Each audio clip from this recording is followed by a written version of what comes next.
Di waktu pagi di bulan November, kami bersiap-siap mengemas peralatan mendaki yang kami sewa di tempat rental alat mendaki. Sudah kami rencanakan jauh-jauh hari untuk mendaki gunung yang tingginya mencapai 4.700 mdpl. Sebenarnya bukan waktu yang tepat untuk mendaki gunung di bulan November, karena sudah memasuki musim hujan. Karena dari bulan-bulan lalu kami belum bisa mendaki dikarenakan sibuk magang tugas kuliah, akhirnya kami cuma bisa mendaki di bulan November ini karena kemarin kami sudah menyelesaikan magang dan lanjut mengerjakan skripsi. Di sela waktu mengerjakan skripsi inilah kami mendaki supaya pulang-pulang nanti, kepala terasa lebih rileks. Gunung ini bernama Gunung Samalas yang ada di Provinsi Nusa Tenggara Barat, Indonesia. Gunung ini menyimpan banyak kisah dan misteri yang diceritakan dari warga maupun penduduk di Pulau Lombok secara turun-temurun. Banyak yang bilang bahwa di atas Gunung Samalas terdapat istana jin dengan ratu yang bernama Dewi Anjani, yang digambarkan memiliki badan setengah ular dan setengah manusia. Pada pendakian ini, kami hanya berempat orang saja. Awalnya kami sepakat mendaki sebanyak 7 orang, tetapi 3 orang lainnya tidak jadi ikut karena ada tugas kuliah. Oh, ya. Namaku Roni, aku sudah sering mendaki bukit-bukit indah yang ada di Nusa Tenggara Barat, dan baru kali ini aku akan mendaki gunung berapi. Ayo cepat, nanti keburu hujan, kata temanku yang bernama Daniel. Iya, tunggu sebentar, aku mau beli rokok dulu, kataku sambil berlari menuju warung yang ada di sebelah rumahku. Setelah semua peralatan mendaki kami masukkan ke dalam tas, aku langsung berpamitan kepada kedua orang tuaku. Kami berdua pun mengendarai sepeda motor menuju rumah teman yang ada di desa sebelah. Tidak lama kami pun sampai. Di sana sudah ada teman kami Iqbal dan Rido. Akhirnya sampai juga kalian, cepat sini duduk dulu, kata Rido yang merupakan kawan kami paling tua dalam pendakian Gunung Samalas ini. Teflon sudah kamu masukkan ke dalam ransel kan, Ron? Jangan sampai setelah kita di atas gunung, gak ada alat buat kita goreng ikan nanti, hahaha, kata Iqbal sambil tertawa. Sudah siap dong, pancingnya sudah kamu pinjamkan di pamanmu, kataku membalas. Sudah, tapi cuma satu saja ini, kata Iqbal. Tenang, kemarin aku sudah bilang ke kakekku untuk meminjam pancingnya, kata Rido. Di Gunung Samalas memang ada danau namanya Danau Segara, anak hasil pembentukan dari letusan gunung berapi terdahulu. Kata orang-orang, di sana banyak sekali ikan, makanya kami membawa pancing, agar nanti kita bisa memancing ikan sambil menikmati indahnya Gunung Samalas. Tiba-tiba dari arah samping rumah, seorang pria lanjut usia datang dan langsung duduk di teras rumah Rido. Ternyata itu adalah kakeknya Rido. Ini pancingnya, Du, ucapnya dengan nada halus dan pelan, sambil meletakkan 2 buah pancing di sampingku. Kamu jadi pergi mendaki hari ini, kata kakek Rido. Iya, kek, ini sekarang kami lagi siap-siap, kata Rido menjawab. Memangnya kalian berani mendaki Gunung Samalas di bulan November? Ini kan musim hujan, kata kakek Rido. Iqbal menjawab. Berani, kek? Kami sudah sering mendaki bukit dan lagian kami kan anak laki-laki semua, kek.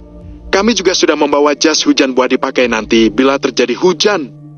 Oh ya sudah, tapi dengarkan kakek baik-baik.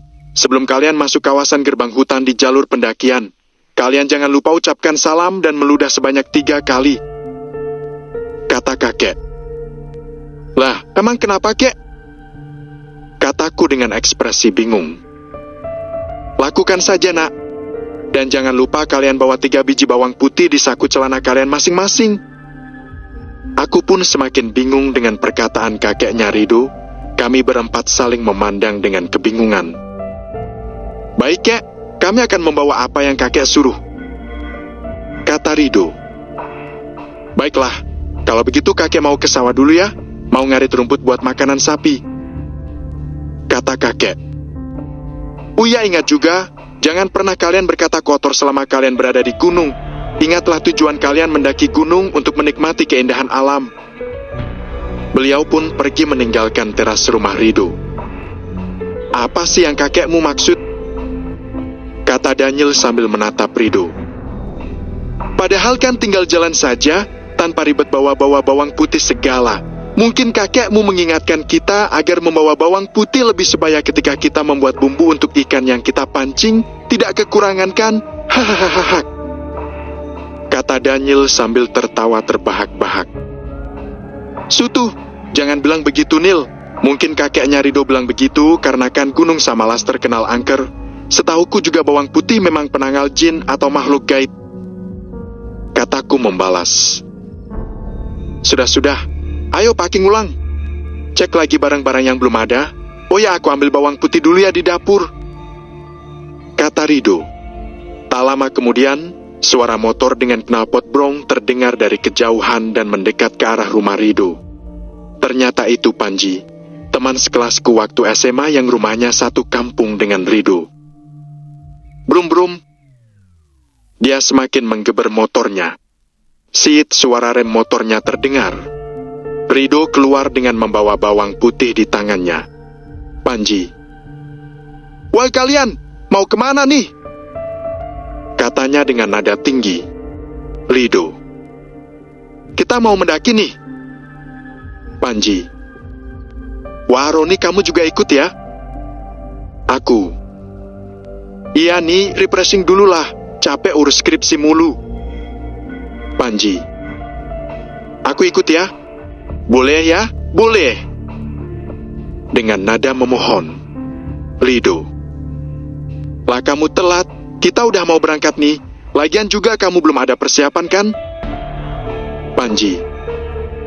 Emang kalian mau mendaki bukit mana nih, Cok? Aku. Bukan bukit, tapi kami mau mendaki Gunung Samalas. Panji. Weh anjay, Gunung Samalas. Aku ikut ya. Aku ambil barang-barang aku ya. Kakak aku punya alat mendaki. Nanti aku pinjam sama dia. Rido. Gimana ya? Dia boleh ikut nggak bro? Sambil menatap ke arah kami. Daniel. Boleh aja, asal kamu bawa rokok yang banyak. Iqbal. Pikiran kamu merokok mulu, Nil. Aku. Kalau aku sih gak apa-apa kamu ikut, tapi kamu gak boleh toksik di sana nanti. KM jaga kelakuan ya, jangan kayak dulu pas kamu masih SMA. Temanku Panji ini bisa dibilang orangnya lumayan nakal. Dulu di sekolah dia sering banget dipanggil kepala sekolah karena kenakalannya. Sampai sekarang juga kata orang-orang dia masih nakal dan sering mabuk-mabukan. Panji. Oke lah Cok, aku ambil barang aku dulu ya. Tunggu ya, awas saja kalau kalian ninggalin aku. Rido. Cepetan tapi ya, kita soalnya udah mau jalan nih. Panji. Ya cepat kok, kamu mengacung usah khawatir do. Panji langsung menghidupkan motor dan pulang mengambil barang-barangnya. Rido. Nih, bawang putihnya. Kalian masukin saku ya. Masing-masing 3 biji. Sambil menyodorkan bawang putih kepada kami. Setelah kami packing ulang dan merasa semuanya sudah lengkap, kami tinggal menunggu Panji. Tak terasa 30 menit pun berlalu, terdengar suara motor Panji dari kejauhan. Si Igit suara rem motor Panji. Panji. Ayo lagi sekian, lambat-lambat kalian ya. Daniel. Kamu yang lambat, sudah lama kami tungguin kamu. Kata Daniel dengan muka kesal. Iqbal. Ayo kawan, kita berangkat. Rido. Nih Panji, kamu masukin dulu bawang putih ini di saku celanamu. Kata Rido sambil menyodorkan 3 biji bawang putih di tangannya. Panji. Buat apaan tuh bawang putih? Rido. Ini buat penangkal jin mungkin. Ini itu kami disuruh sama kakekku tadi. Panji. Hahaha, bawang putih buat nakutin jin. Zaman sekarang masih aja percaya hal begituan. Mending bawang putihnya nanti buat jadi bumbu masakan kita nanti. Cok. Katanya sambil tertawa keras. Aku. Sudah, masukin saja ke saku celanamu. Jangan banyak komen. Panji. Ya udah, sini bawangnya. Katanya sambil mengambil bawangnya dengan nada kesal. Kami langsung menggendong ransel di pundak dan mengendarai motor menuju ke Taman Nasional Gunung Samalas (TNGS). Selama perjalanan, perasaanku memang sudah tidak enak. Rasanya seperti akan meninggalkan rumah selamanya, padahal cuma mau mendaki selama 5 hari saja. Kenapa perasaanku seperti akan meninggalkan rumah selamanya ya? Tumben-tumbenan aku kayak gini. Padahal di pendakian-pendakian yang lalu, perasaanku tidak pernah seperti ini. Kataku dalam hati. Setelah mengendarai motor selama 1,5 jam, kamu pun tiba di area parkir Taman Nasional Gunung Samalas. Kami langsung memarkirkan motor masing-masing, kemudian menuju ke gerbang balai Taman Nasional. Tapi anehnya di parkiran ini sangat sepi, hanya motor kami saja yang terparkir. Dan tidak terlihat orang yang menjaga parkir. Suasananya begitu sunyi, dengan langit yang tidak begitu cerah. Di pos penjagaan, terlihat ada 1 orang penjaga laki-laki. Dia langsung berbicara kepada kami. Penjaga. Kalian mau mendaki ya? Aku. Iya bang. Kataku menjawab. Penjaga. Kalian yakin mau mendaki di musim hujan ini? Cuma kalian saja loh yang mendaki. Lihat saja parkirannya kosong, tidak ada seorang pun yang mendaki sekarang. Panji. Yakinlah. Kami ini laki-laki bang, kami tidak akan pulang karena cuma turun hujan. Penjaga. Ya sudah, tapi kalian hati-hati ya, kalau ada yang sakit salah satu di antara kalian, langsung turun saja ya, di sana juga rawan longsor sekarang. Kalian jangan melewati rute pendakian yang tidak ada tanda penunjuk jalannya ya. Rido. Iya bang, kami akan selalu berhati-hati dan mendengarkan apa yang abang bilang. Panji. Alah, abang jangan khawatir gitulah, slow aja bang. Penjaga. Oke sudah, ini karcisnya, ini plastik sampahnya.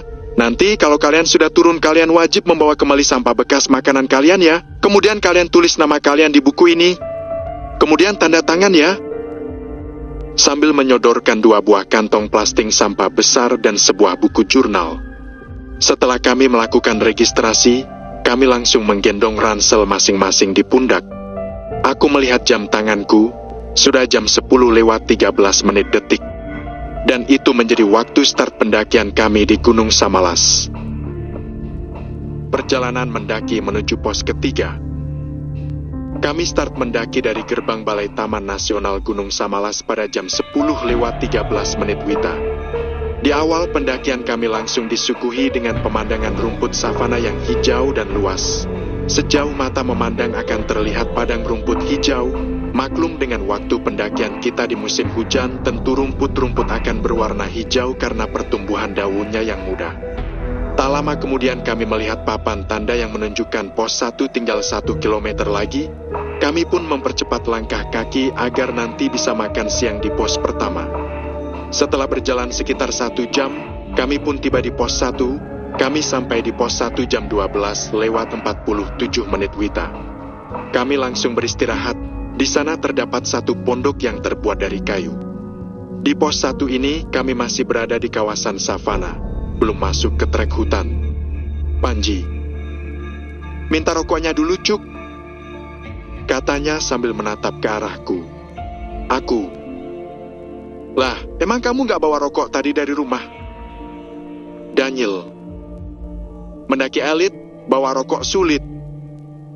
Panji. Diam kau bangsa. Dengan nada membentak. Aku.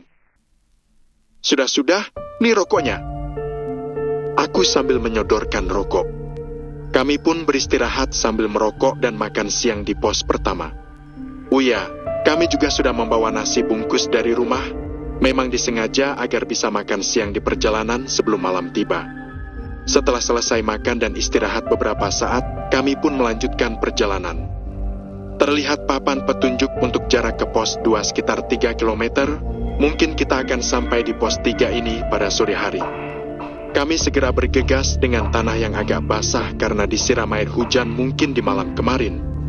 Sepatu juga terasa berat karena tanah yang menempel di gerigi sepatu yang membuat kami agak lambat dalam melangkah. Rasa kabut yang dingin sudah datang menghampiri yang juga membuat jarak pandangan mata kita berkurang. Kami terus berjalan. Di perjalanan menuju pos 2 ini rutenya agak mulai sedikit menanjak, berbeda dari rute menuju pos 1 tadi yang lumayan landai. Setelah perjalanan yang lumayan menguras tenaga, kami pun sampai di pos 2. Aku melihat jam tanganku ternyata sudah jam 16:29 Wita. Di pos 2 ini kami kembali beristirahat sejenak dan makan cemilan. Iqbal, ternyata capek juga ya bro, kata Iqbal sambil menghela nafas.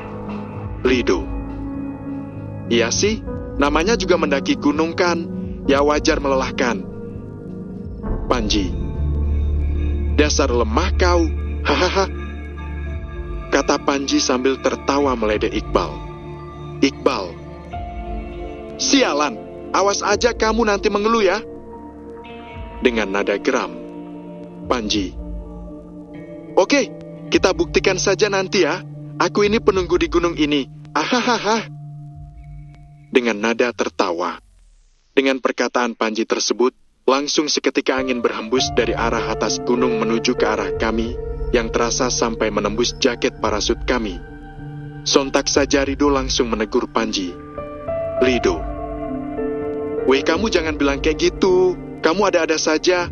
Jangan kamu bilang penunggu di gunung ini.